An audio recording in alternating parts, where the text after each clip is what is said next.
everyone, this is Neha Sharma and welcome to my YouTube channel Chemistry Educator. So start करते हैं हमारा new chapter periodic table.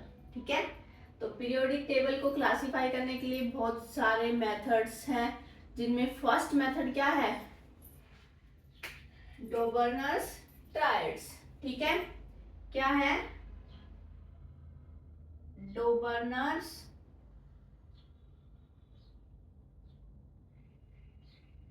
Triads. ठीक है, हम periodic table का classification पढ़ रहे हैं. ठीक है, तो डोबर्नर ट्रायड्स क्या बोलता है, ये हमें बताता है कि हम कोई भी 3 एलिमेंट्स लेंगे, उनका ग्रुप बनाएंगे. वो 3 एलिमेंट्स जिनकी प्रॉपर्टी क्या होती है, सिमिलर होगी, है ना. और उन 3 एलिमेंट्स में जो बीच वाला एलिमेंट होगा वो उसका जो मॉलिक्यूलर मास होगा वो फर्स्ट एंड थर्ड एलिमेंट के एवरेज लेंगे, उसके बराबर होगा. ठीक है, तो क्या बोलता है ये, देखो, in this element were classified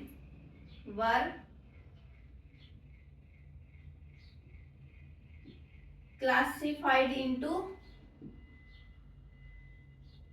groups of 3, जिसको हम क्या बोल देते हैं, ट्रायड्स. ठीक है, group of 3 such that their property क्या होनी चाहिए,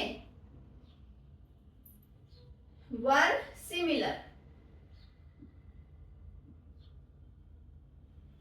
and the molecular mass of the middle element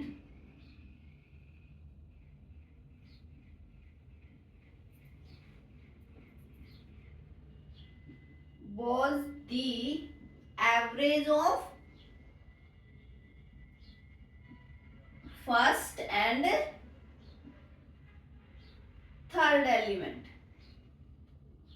ठीक है, तो वो जो 3 ट्रायड्स थे वो कौन कौन से थे, देखो, फॉर एग्जाम्पल कौन कौन सा था, लिथियम, सोडियम और पोटासियम. क्लियर.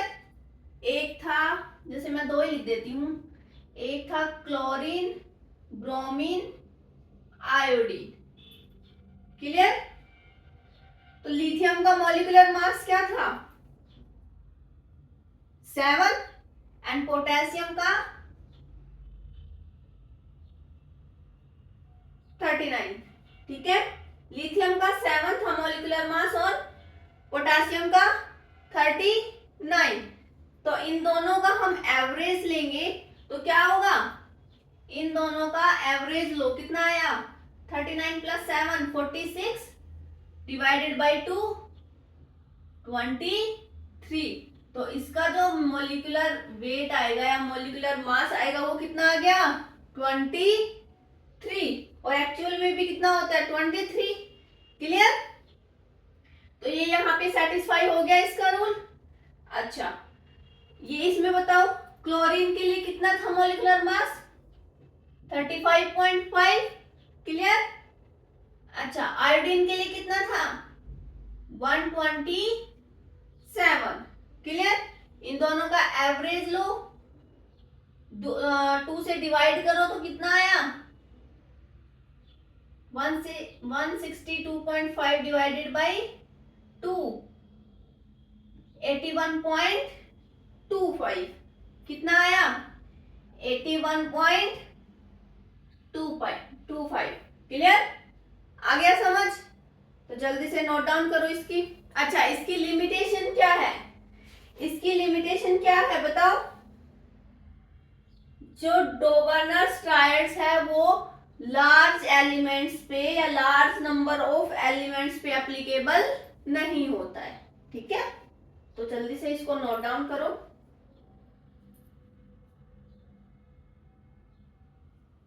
चलो मैं लिमिटेशन भी लिख देती हूँ यहाँ पे।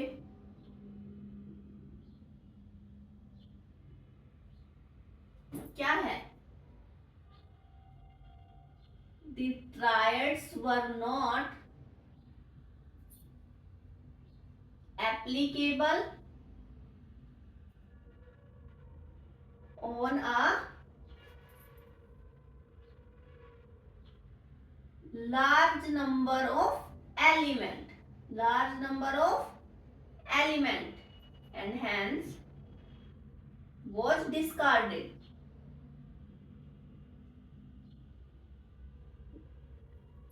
जल्दी नोट डाउन करो।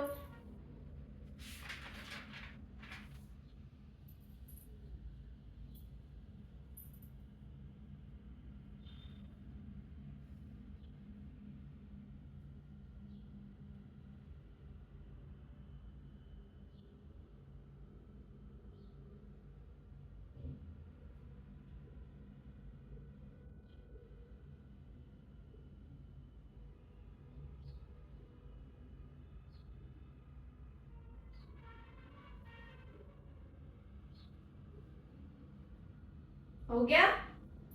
देखो, Dobereiner triads large number of element थे, उसमें एप्लीकेबल नहीं था, तो इसको क्या कर दिया? डिस्कार्ड कर दिया। तो इसके बाद कौन सा मेथड आया या कौन सा लॉ आया? Newlands law of Octave. ठीक है, जो किस पे बेस्ड था? म्यूजिक पे, है ना? कौन सा आया? सेकंड क्या था? Newlands law of octaves. ठीक है, ये हमें क्या बोलता है? देखो, in this property the property of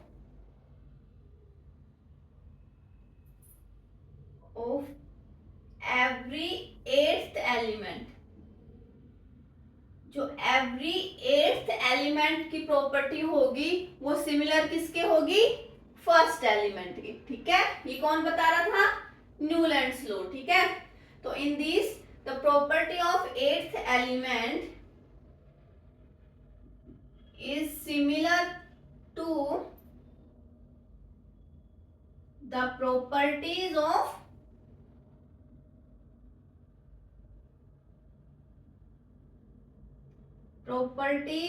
the first element। ठीक है, when the element were arranged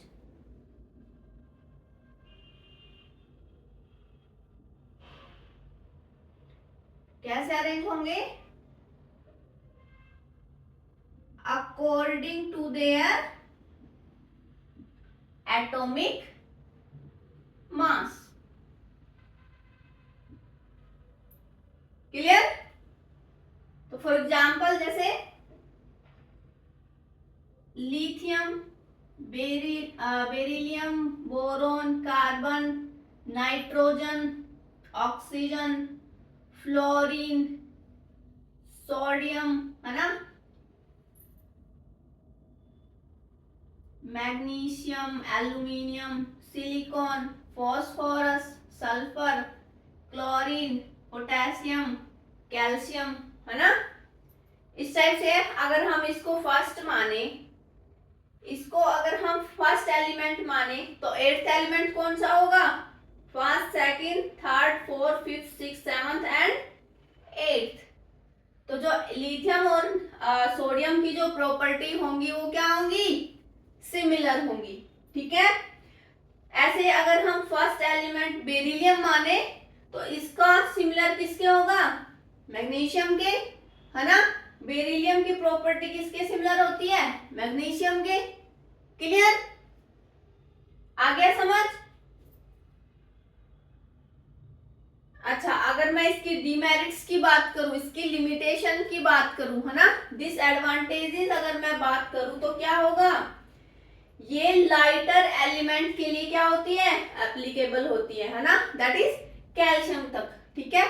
up to calcium तक ही क्या हो रही है, ये वैलिड हो रही है, ठीक है।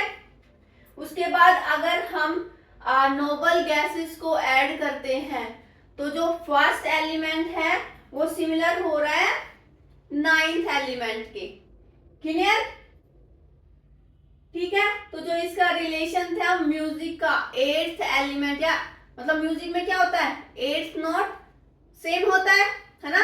तो ऐसे ही न्यूलैंड ने क्या बोला था कि जो एट्थ एलिमेंट सिमिलर होता है फर्स्ट एलिमेंट के, तो वो क्या हो गया, नॉट एप्लीकेबल, ठीक है।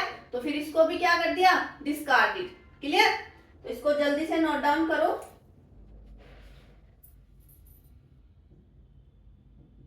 Limitation,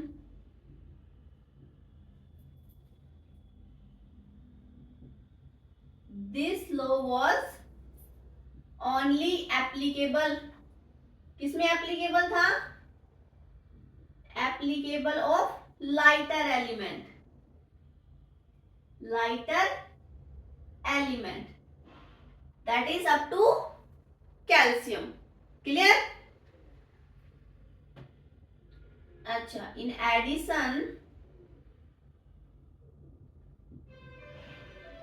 addition with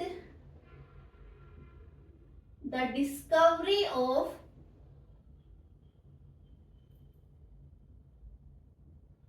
noble gases, every ninth element corresponding to the first element, clear. तो क्या होगा, जो रिलेशन था, hence a relation with music, वो क्या हो गया, was no longer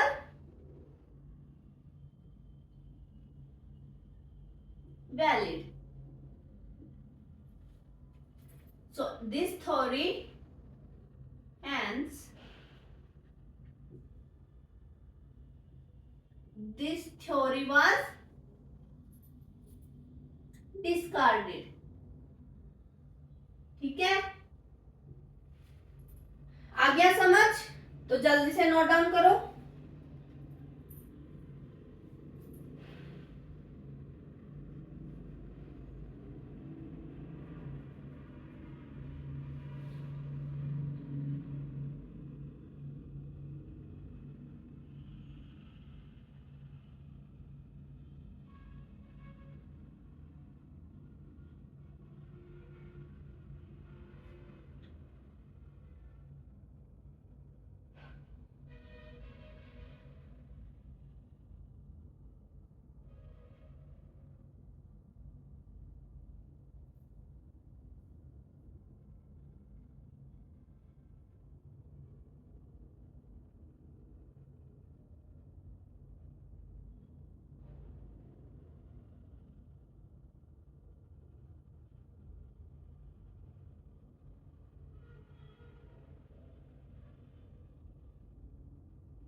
हो गया, चलो।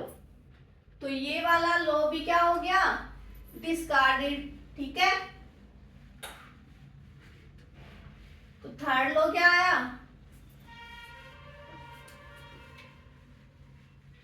लोथर मेयर कर्व, ठीक है। लोथर मेयर कर्व, इसमें क्या होता है, जो ये कर्व प्लॉट होता है ना, इसमें ग्राफ प्लॉट होता है, वो किस किस के बीच में होता है, atomic volume versus atomic mass के, ठीक है। तो देखो इस टाइप से एटॉमिक वॉल्यूम, एटॉमिक मास, तो इसमें जो पीक होती है वो क्या हो रही है, इंक्रीज होती जाती है, ठीक है, इस टाइप से। क्लियर? ठीक है, तो जो यहाँ पीक पे जो होगा वो क्या होता है? अल्कलाइन एलिमेंट होता है। ठीक है, क्लियर? क्या होता है? Alkaline element.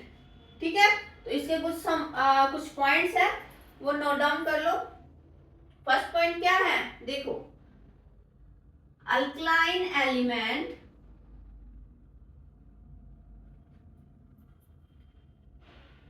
occupied the same position,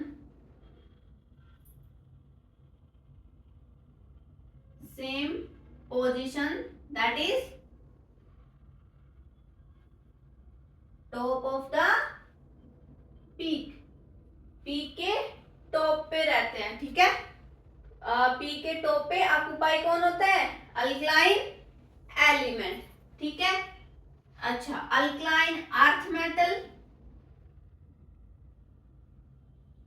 alkaline earth element occupied the position just after the peak, means alkaline element तो पीक पे ऑक्यूपाई होती है, इनके जस्ट आफ्टर यहां पे क्या होंगे? Alkaline earth metal. क्लियर? चलो, third point, halogen occupied the position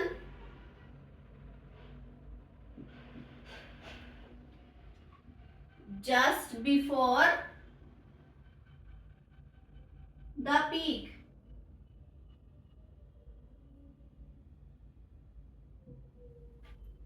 clear? ये क्या जो हैलोजन ऑक्यूपाई होंगे वो क्या होंगे? जो अल्कलाइन एलिमेंट है उससे पहले होता है नोबल गैस, नोबल गैस को छोड़ के जो इसके पीक के जस्ट पहले जो आएगा वो क्या है? हैलोजन है हमारे, है ना? तो इससे पहले, पीक से जस्ट पहले जो एलिमेंट ऑक्यूपाई होंगे वो क्या है? हैलोजन। ठीक है, यहाँ पे नोबल गैस को आप छोड़ के, हैलोजन के केस में, है ना, नोबल गैस को छोड़ के पीक से जो जस्ट पहले जो एलिमेंट होगा वो क्या होगा? हैलोजन। ठीक है, since there was not much physical significance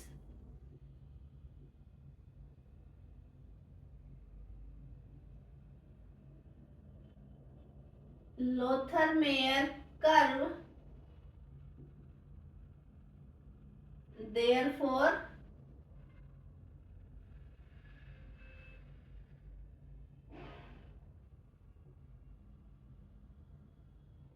this theory was discarded। ठीक है,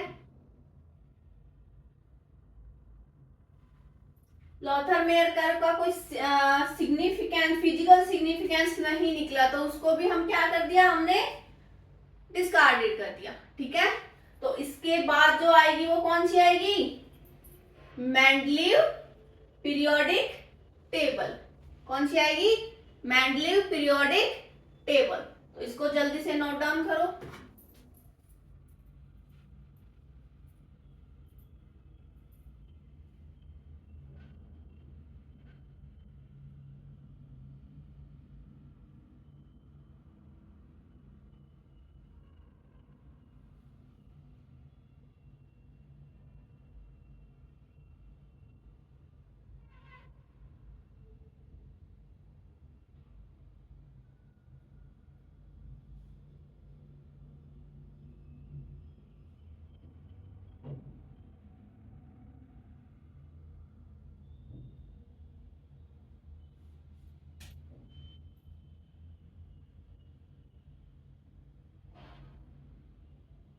हो गया? चलो, तो नेक्स्ट लॉ था वो क्या है हमारा?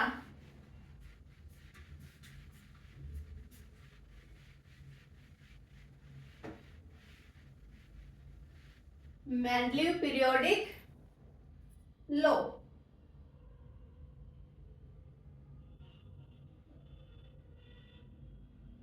मेंडलीव पीरियोडिक लॉ, ये हमें क्या बताता है? In this law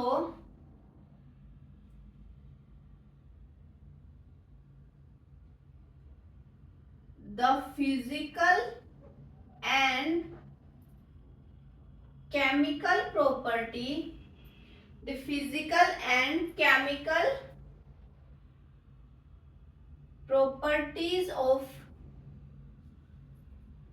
an element are a periodic function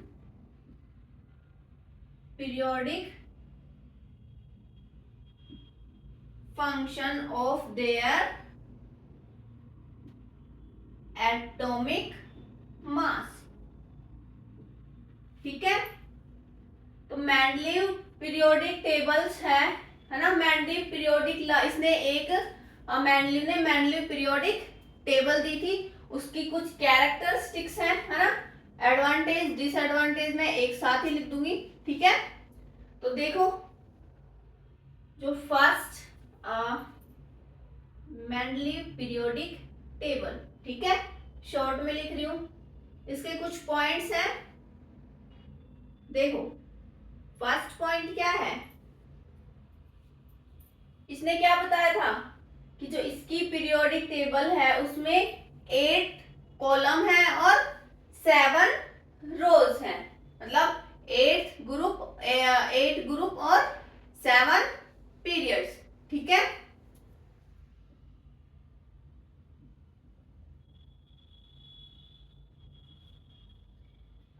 there were 8 column या क्या बोल दो, ग्रुप, जिसको हम कैसे डिनोट करते हैं? First, second, third up to 8। ठीक है, अच्छा, और क्या होता है? एक ग्रुप और एक्स्ट्रा ऐड किया जाता है जिसको 0 नाम दिया गया, 0। ठीक है, और उसमें क्या ऐड करी गई? नोबल गैस ऐड करी गई। ठीक है, एंड एक्स्ट्रा ग्रुप 0। ठीक है, extra group 0 was added for noble gas। ठीक है, अच्छा, सेकंड क्या था? 8 कॉलम और 7 रोज, यानी 7 पीरियड। देयर वर 7 रोज या 7 पीरियड्स। ठीक है, और वो कैसे थे? फर्स्ट जो पीरियड था, फर्स्ट पीरियड को क्या नाम दिया? Shortest period. क्या नाम दिया? Shortest period. ठीक है, सेकंड और थर्ड पीरियड को क्या नाम दिया? Short period.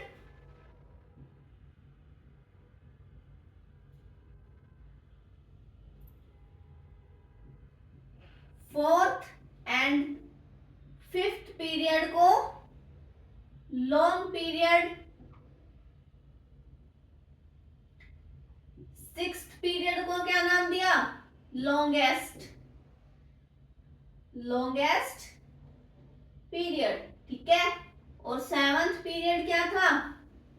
इनकम्प्लीट। क्या था? इनकम्प्लीट। ठीक है, तो जल्दी से नोट डाउन करो। फिर आगे कुछ पॉइंट्स डिस्कस करते हैं।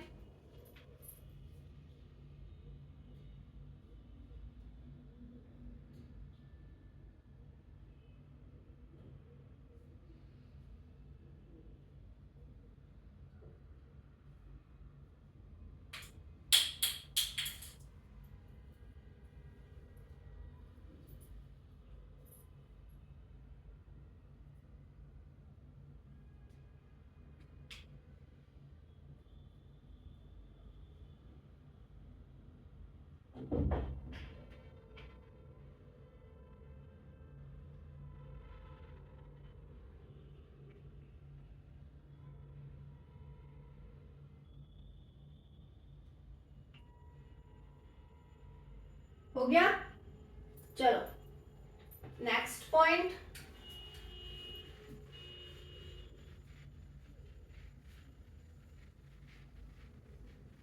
मैंडलीव पीरियोडिक जो टेबल है उसमें जो सम ग्रुप है उनको सब डिवाइडेड करा ए और बी सब ग्रुप में, और कुछ पीरियड्स को सब डिवाइडेड करा इवन एंड ओड में। ठीक है, तो नेक्स्ट पॉइंट क्या है?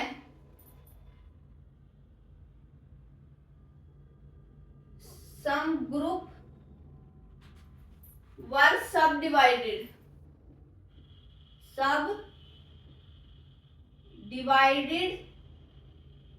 into A and B subgroup।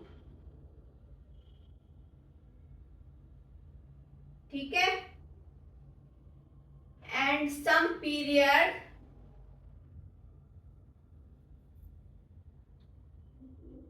were subdivided into even and odd। ठीक है, और क्या कैरेक्टरिस्टिक्स हैं कि जो मैंडलीव ने अपनी पीरियोडिक टेबल में कुछ सम ब्लैंक स्पेस छोड़ दिया था। ठीक है,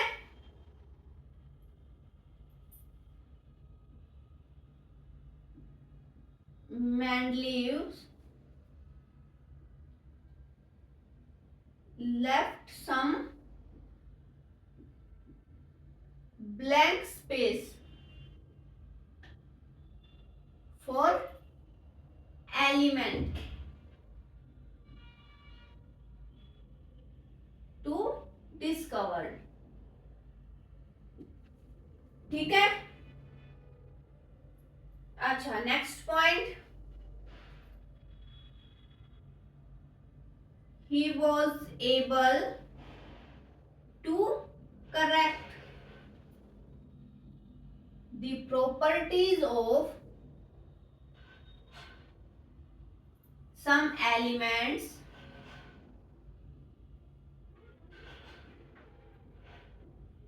based on his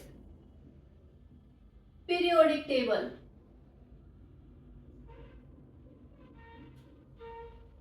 जैसे फॉर एग्जाम्पल बेरिलियम का लेते हैं हम, तो इसमें क्या था? It was assumed that its molecular mass is 13.5, but he correct it to 9। ठीक है, नेक्स्ट पॉइंट क्या है? He rearranged some element based on the properties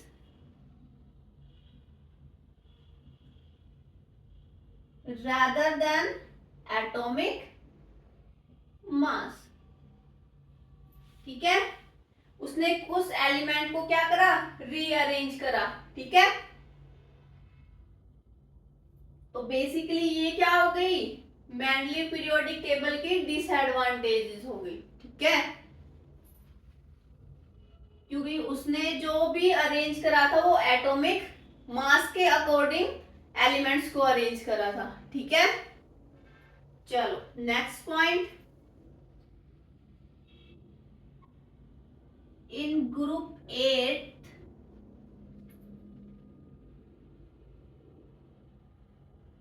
there were 3 elements without any order। ये भी उसकी क्या है, डिसएडवांटेज है। ठीक है, क्लियर। चलो यहां तक लिख लो।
हो गया, चलो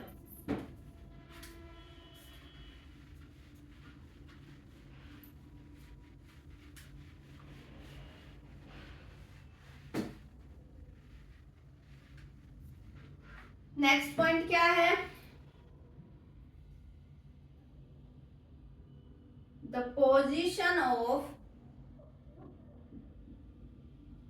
hydrogen was not fixed, was not fixed as it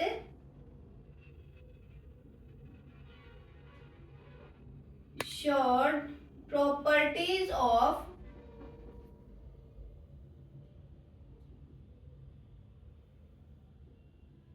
similar to group first and halogen।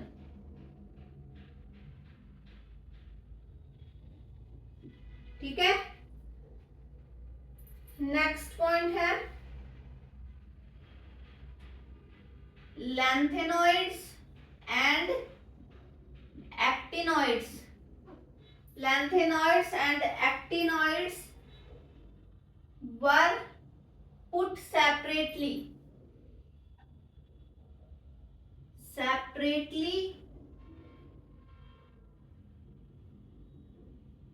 below the main periodic table।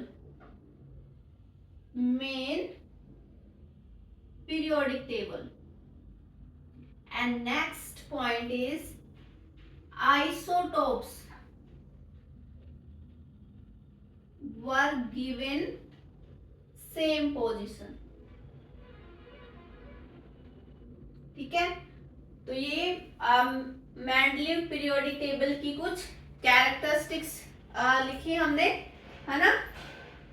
इसमें कुछ एडवांटेजेस भी थी और डिसएडवांटेजेस भी थी। ठीक है, तो मोस्टली एक क्वेश्चन होता है कि why the Mendeleev periodic table is important. तो बताओ, जो इसकी पीरियोडिक टेबल है वो इम्पोर्टेंट क्यों है? Because it is the first systematic classification. ठीक है, first systematic classification of element that were useful. ठीक है, तो जल्दी से इसको नोट डाउन करो। और ये यूजफुल क्यों है या इंपॉर्टेंट क्यों है? Because it is the first systematic classification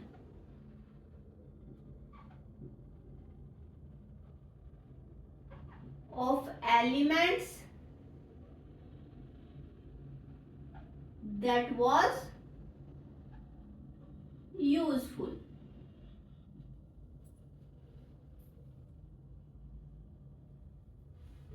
जल्दी से नोट डाउन करो। फिर लास्ट पीरियोडिक टेबल बचेगी और वो कौन सी है? Modern periodic table. क्लियर? तो जल्दी से नोट डाउन करो।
हो गया? चल, तो next and last periodic table कौन सी है? Modern periodic table.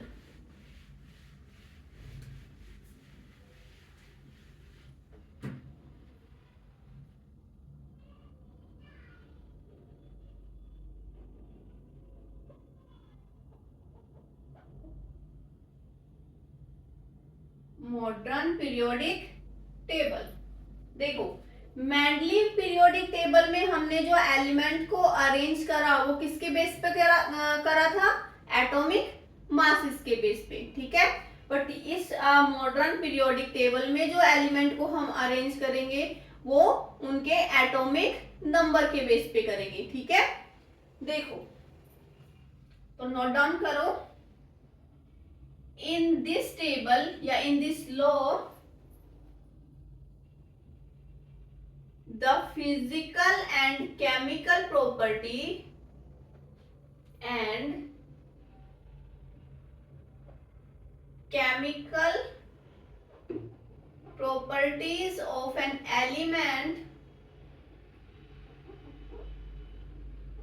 are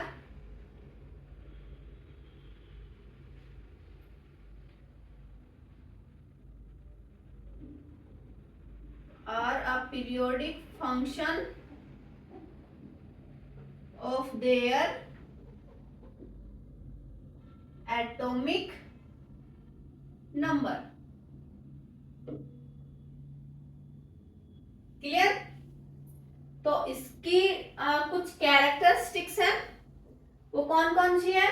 उसके कुछ पॉइंट्स हैं। ठीक है? वो नोट डाउन कर लो। Modern characteristics, modern periodic tables में 18 ग्रुप्स होंगे और 7 पीरियड्स होंगे। ठीक है? तो जो सम ग्रुप्स हैं उनके कुछ पर्टिकुलर नेम्स हैं, उनको हम नोट डाउन करते हैं। ठीक है? देखो, फर्स्ट कैरेक्टरिस्टिक्स क्या है? This has 18 group and 7 periods. ठीक है? 7 periods means row, horizontal. ठीक है? and 18 groups column. ठीक है? vertical. अच्छा, नेक्स्ट पॉइंट देखो, ग्रुप फर्स्ट। ग्रुप फर्स्ट को हम क्या बोलते हैं? Alkaline metal. क्या बोलोगे? Alkaline metal. ठीक है? ग्रुप सेकंड को क्या बोलोगे? अल्कलाइन अर्थ मेटल, ठीक है। ग्रुप 17, ग्रुप 17 में क्या होते हैं? हैलोजन। तो ग्रुप 17 क्या हो गया? Halogen. Group 18 noble gases, noble gases. अच्छा, sixth period and third group, sixth period and third group, है ना। तो जहां पे इंटरसेक्ट हो रहे हैं वहां पे इनका क्या नाम होगा? Six period and third group का lanthanoids, lanthanoids. Seventh period and third group, इसका क्या नाम होगा? Actinoids, actinoids. क्लियर? जल्दी से नोट डाउन करो।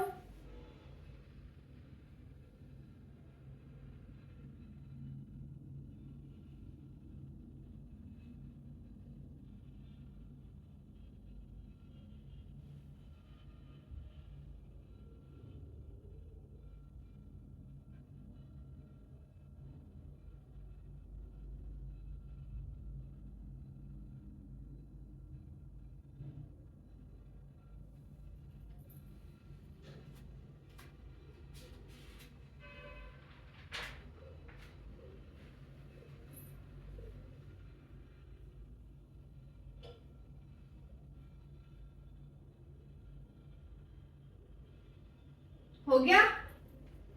चलो नेक्स्ट पॉइंट, जो हमारी मॉडर्न पीरियोडिक टेबल है वो सब डिवाइडेड होती है किसमें? ब्लॉक्स में, ठीक है। मॉडर्न पीरियोडिक टेबल इज सब divided into blocks, that is S block, P block, D block and F block, ठीक है। क्या है? पीरियोडिक टेबल is subdivided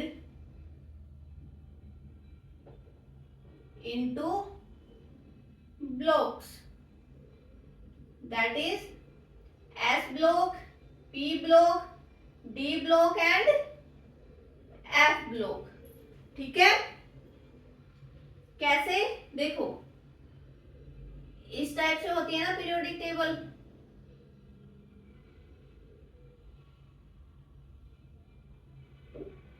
जो मॉडर्न पीरियोडिक टेबल होती है उसका स्ट्रक्चर इस टाइप से होता है।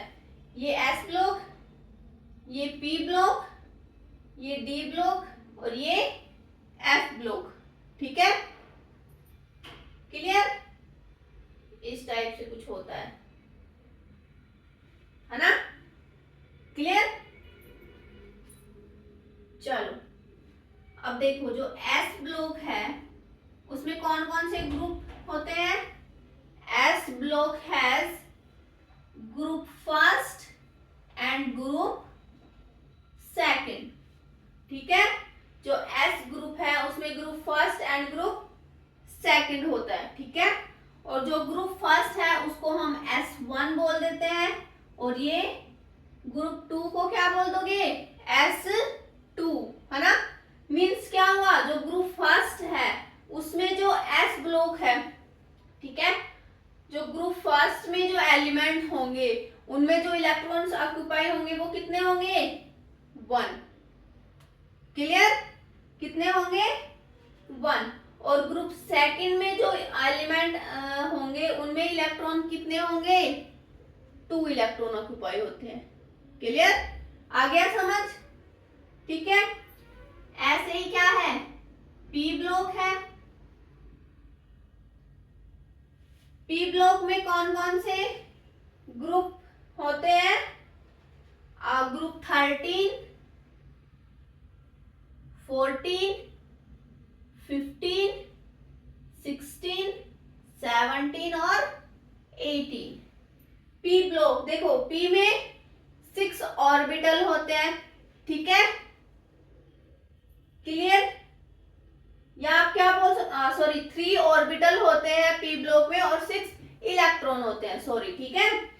पी में 6 इलेक्ट्रॉन होते हैं, तो कैसे उनको ऑक्युपाई करते हो, देखो ग्रुप 13 में हम कैसे करेंगे, P1 मीन्स जो ग्रुप 13 के एलिमेंट्स होते हैं उनमें p ऑर्बिटल में 1 इलेक्ट्रॉन ऑक्युपाई होता है, ठीक है, जो उनका आउटर मोस्ट सेल होता है, ठीक है। अच्छा, ग्रुप 14 में क्या करोगे फिर, P2, ग्रुप 15 को P3 बोलोगे, ग्रुप 16 को P4, ग्रुप 17 को P5 एंड सिमिलरली ग्रुप 18 को P6, क्लियर। डी ब्लॉक में क्या करोगे, डी ब्लॉक तो इसमें कितने ग्रुप होंगे, 10, कौन कौन से,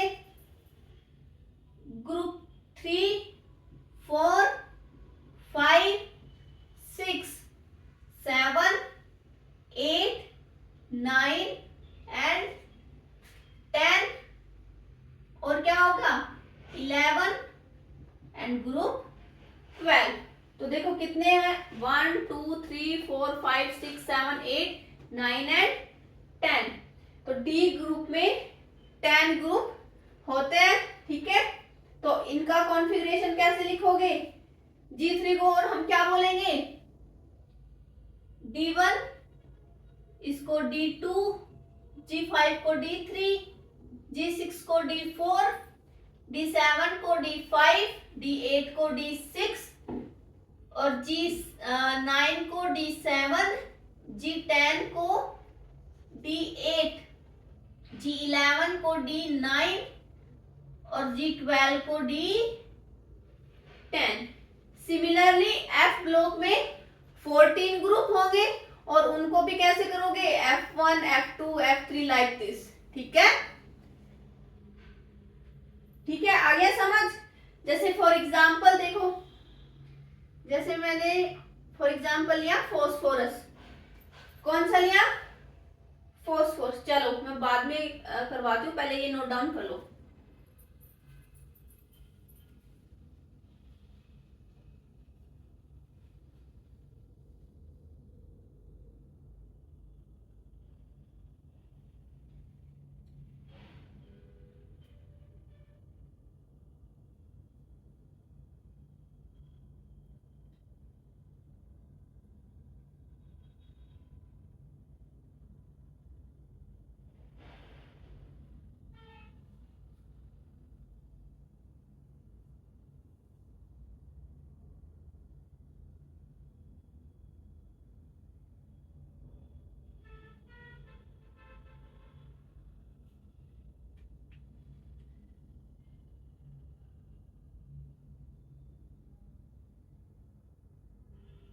हो गया,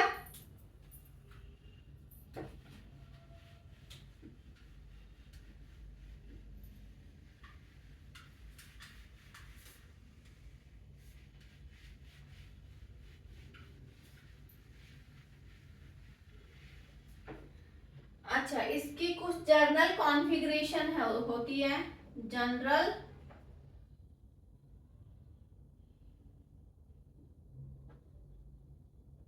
कॉन्फ़िगरेशन, जिसको हम क्या बोलते हैं,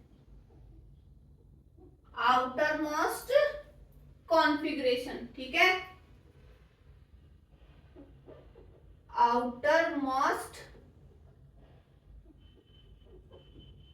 कॉन्फ़िगरेशन। इसमें क्या होता है, देखो जो एस ब्लॉक है उसकी कॉन्फ़िगरेशन क्या आएगी, NS122, ठीक है। पी ब्लॉक की configuration NS2, NP126। D block -1 D 0 to 10 NS 1 to 2 and F block इसके लिए कॉन्फ़िगरेशन आएगी n-2 F 1 to 14 n-1 D 0 to 1 NS 2। ठीक है, ये कुछ कॉन्फ़िगरेशन है इनकी, है ना। यहाँ पे जो n है वो क्या है, पीरियड नंबर है। ठीक है, क्या है n, period number.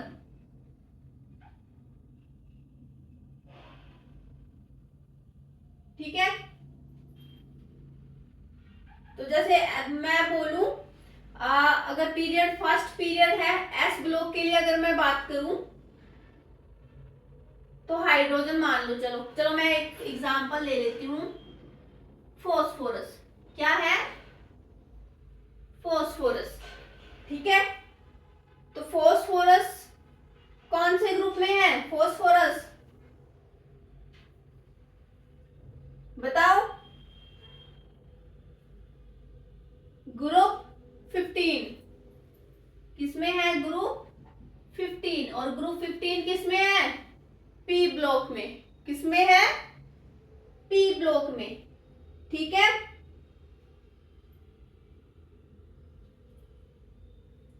P block कहां से स्टार्ट होता है, ग्रुप 13 से 15। ठीक है, तो इसकी जो कैरेक्टरिस्टिक्स होंगी या इस ग्रुप 15 को हम क्या बोलते हैं, P3। क्लियर। अच्छा, जो फॉस्फोरस है वो कौन से पीरियड में है, थर्ड पीरियड में है, तो n की वैल्यू क्या रखोगे आप, 3। तो अगर ये P ब्लॉक में है तो P ब्लॉक की कॉन्फ़िगरेशन क्या होती है, NS2 NP 1 to 6।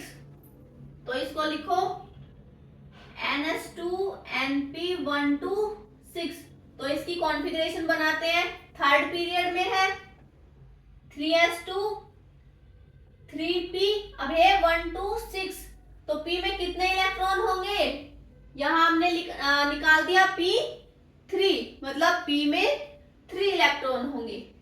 ठीक है, तो फॉस्फोरस के लिए जो उसकी कॉन्फ़िगरेशन आएगी वो क्या आएगी, 3s2 3p3।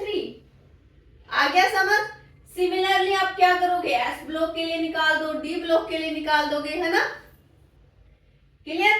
डी ब्लॉक में n-1 क्यों लिखा, क्योंकि आपने देखा था कि जैसे 1s2 फिर 2s 1s 2s 3s sorry 2p 3s 3p, है ना। फिर क्या आता है 4s, 4s के बाद क्या आता है 3d आता है ना।